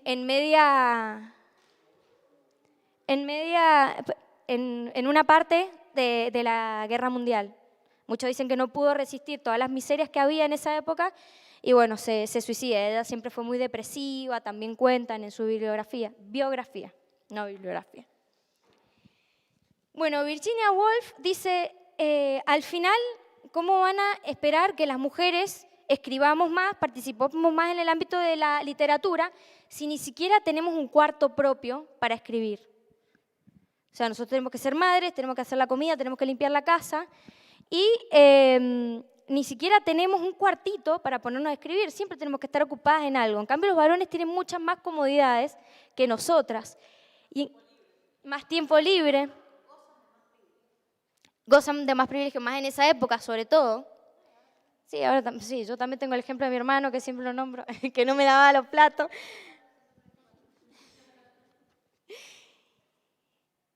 Virginia Woolf también sostiene que es obvio que los valores de las mujeres difieren con frecuencia de los valores creados por el otro sexo y sin embargo son los varones masculinos los que predominan.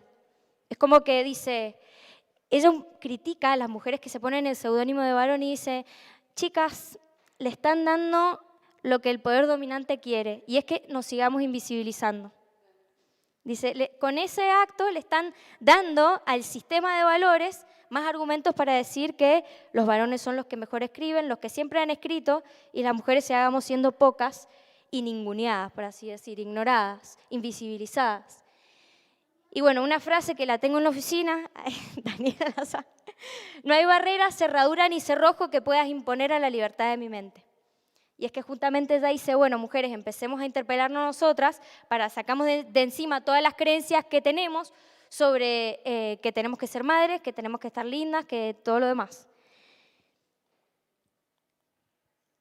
Bueno, y el último autor, ya sé que me salté un montón, pero tampoco podemos hablar de todos los autores en 2 horas. Beatriz Paul Preciado en realidad lo traje porque él ya plantea la teoría queer. Y es que ya solamente no se cuestiona la situación de desigualdad entre varones y mujeres, sino que este varón heterosexual, blanco, modelo universal, también dejó de lado otros colectivos, que es el colectivo, por ejemplo, LGBTIQ+. Y dice, Beatriz Paul Preciado nació y desde muy joven se dio cuenta que algo había distinto en él. Porque a ella, que había nacido con una genitalidad de mujer, en ese momento era ella, siempre le gustaron las mujeres, por ejemplo.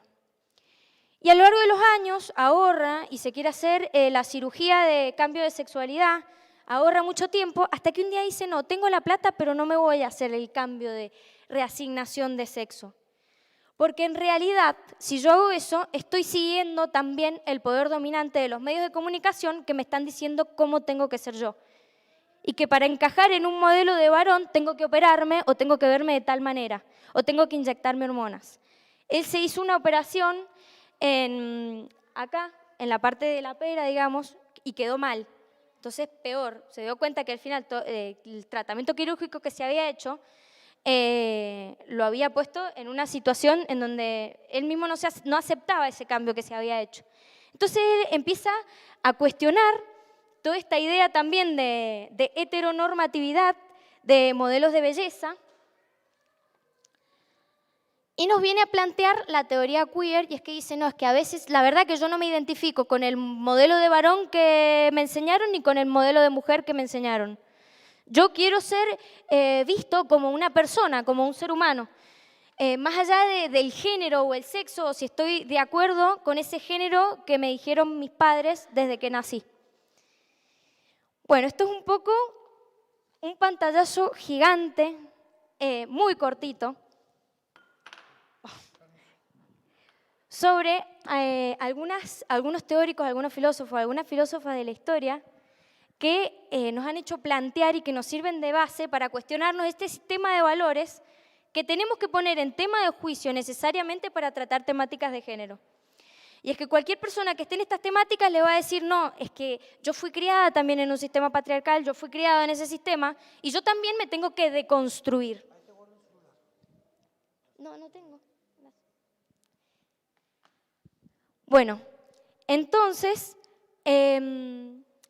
estos filósofos que de alguna manera estamos estudiando, nos dicen que tenemos que empezar a poner en tela de juicio las creencias, no solamente en cuanto al género, sino al poder dominante. Es esto que decía Rubén más temprano de, bueno, nuestro sistema nos dice que desde que nacimos habían pobres y habían ricos, siempre van a haber pobres y van a haber ricos, porque es lo normal, es lo natural. ¿Cómo no van a haber pobres? Si yo desde que nací he visto pobres, no cuestiono esa idea. Y ese, bueno, es un poder dominante.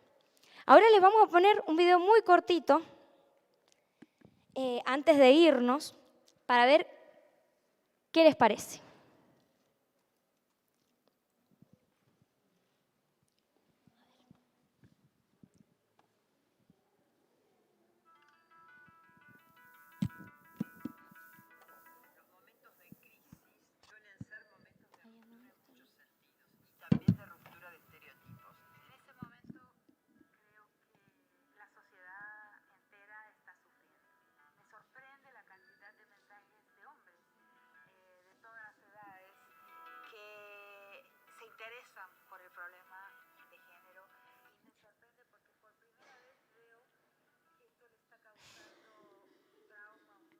No lo estaría logrando con la tecnología.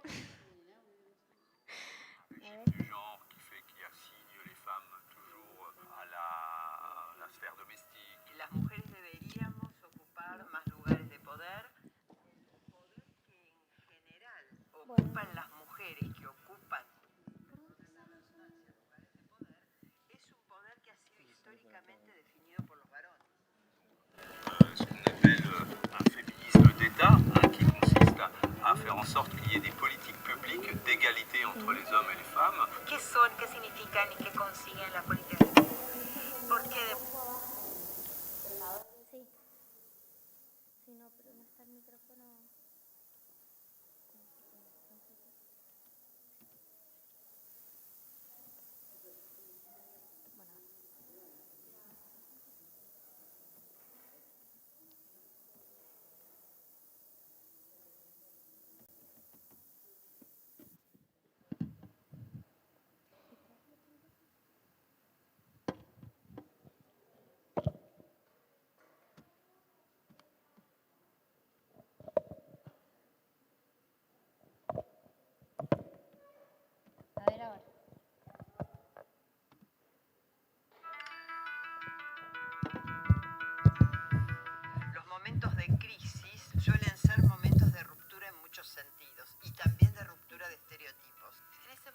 No se escucha nada, ¿no es cierto? No. Bueno, no importa. En realidad lo que plantean estas mujeres, el video va a estar subido en la plataforma, es los desafíos que tenemos hoy, porque nosotros podemos estudiar la historia del feminismo, la historia de la lucha por los derechos del colectivo LGBTIQ, pero el desafío es ver ahora cuáles son los cambios que nuestra sociedad necesita y cómo puedo aportar yo ese cambio. Y entonces la perspectiva de género que un poco trata este curso es poder ponernos desde conocimientos históricos, desde conocimiento de lo que es la política, de cómo funciona el Estado a nivel nacional, provincial, municipal, de nuestra historia como Argentina sobre los derechos políticos y civiles nuestros y de los distintos colectivos, en este caso del colectivo de mujeres y el LGBTIQ. Y al final, el módulo de políticas públicas para decir, bueno, a ver, ¿sabemos cómo funciona el Estado?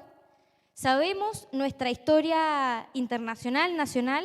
¿Sabemos los conceptos básicos para distinguir qué es género, qué es sexo, qué es identidad de género, qué es expresión de género?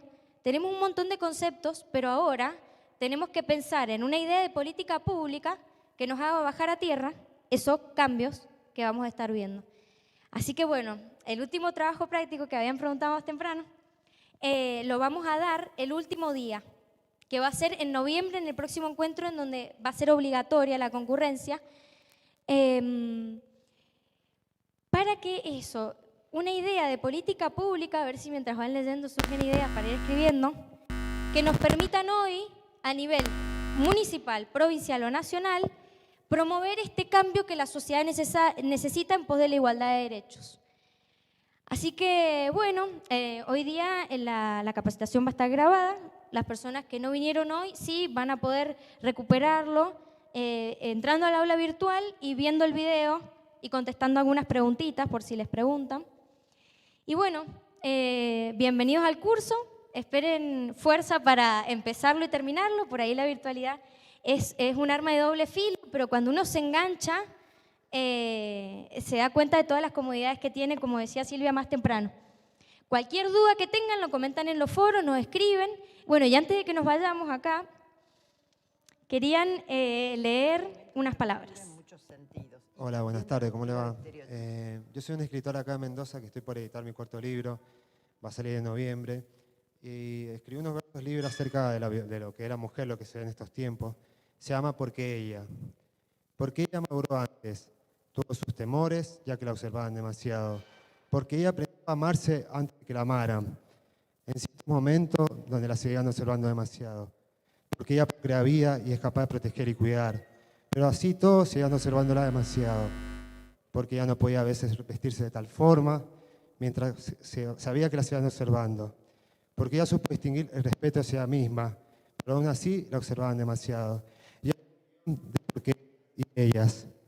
Lo más importante es porque gracias a ella, a la mujer, yo nací y todos nacimos. Bueno, lo voy a leer más tranquilo. Bueno.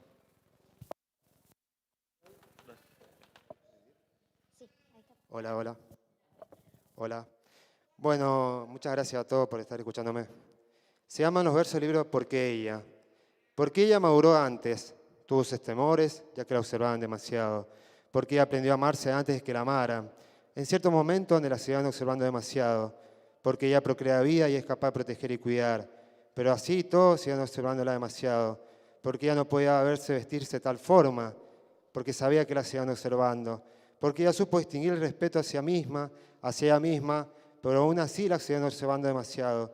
Y hay 1.000.000 de por qué ellas y ellas. Pero hay uno que debe saber que es el más importante.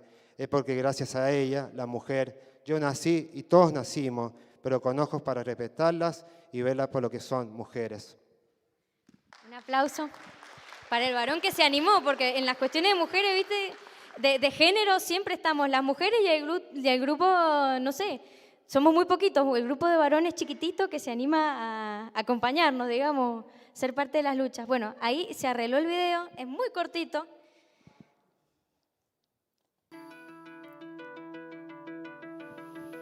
Los momentos de crisis suelen ser momentos de ruptura en muchos sentidos y también de ruptura de estereotipos. En este momento creo que la sociedad entera está sufriendo. Me sorprende la cantidad de mensajes de hombres de todas las edades que se interesan por el problema de género, y me sorprende porque por primera vez veo que esto le está causando un trauma, un dolor intenso a toda la sociedad. On peut observer toujours un régime du genre qui fait qu'il assigne les femmes toujours à la sphère domestique. Las mujeres deberíamos ocupar más lugares de poder. El poder que en general ocupan las mujeres que ocupan, perdonen la redundancia, lugares de poder, es un poder que ha sido históricamente definido por los varones. Donc, ce qu'on appelle un féminisme d'État, qui consiste à faire en sorte qu'il y ait des politiques publiques d'égalité entre les hommes et les femmes. ¿Qué son, qué significan y qué consiguen las políticas de cupo? ¿Por qué democratizan? Lo que pienso es que nombran los problemas. Son políticas de intensa agitación en la sociedad. Por ejemplo, surge una pregunta que no existía. Es nombrado el problema racial, es nombrado el problema étnico y es nombrado el problema de las mujeres. Un aumento cuantitativo de mujeres en los espacios públicos implicaría un cambio cualitativo en el ejercicio de ese poder y en la manera de, creo yo, de ver y de afrontar, enfrentar y solucionar los problemas cotidianos. Il y a eu pas mal d'avancées quant à la façon de concevoir, de faire des recherches-actions pour faire en sorte que ce que l'on théorise ne soit pas décalé par rapport à la façon dont ça change ou ça résiste dans la réalité sociale. Bueno, ¿qué les pareció el video? Es un poco tal vez lo que nos propone Foucault, de decir, bueno, como sujetos, emancipémonos nosotros, tomando conciencia y viendo. Es un poco tal vez lo que nos propone Foucault, de decir, bueno, como sujetos, emancipémonos nosotros, tomando conciencia y viendo. Es un poco. No, que la verdad que a nadie le gusta su voz cuando se escucha, ¿o no? ¿A ustedes les pasa cuando escuchan los audios y dicen, ay, no, me escuchan así? Bueno, la idea es eso, que nos animemos desde una perspectiva histórica y desde elementos más concretos a decir, bueno, cuáles son los cambios que proponemos en el hoy, las políticas públicas o las políticas que implementamos nosotros, inclusive desde una ONG, desde una unión vecinal, de distintas agrupaciones de personas que podemos tomar para cambiar esta realidad mía y de los demás. Más que para nosotros, para dejarles también un mundo un poquito mejor a los que vienen y a los que recién ahora están siendo metidos en esta cultura en la cual nosotros ya llevamos muchos años. No tantos, pero no. Bueno, así que bueno, la idea es darles las gracias, invitarlos a que participen, que nos pregunten cualquier cosa que necesiten. Vamos a ir habilitando las unidades por semana. Así que bueno, todos los lunes van a ver que se habilita una unidad más, son 4 unidades y nos vemos en noviembre para ver cómo les fue en el curso y para que compartamos algunas actividades más de cierre. Así que bueno, muchas gracias a todos y a todas y a todos por estar acá. Por ahí hay algunas encuestas que están circulando para cualquier aporte que tengan para darnos, se la devuelven a Daniela. Bueno, sí.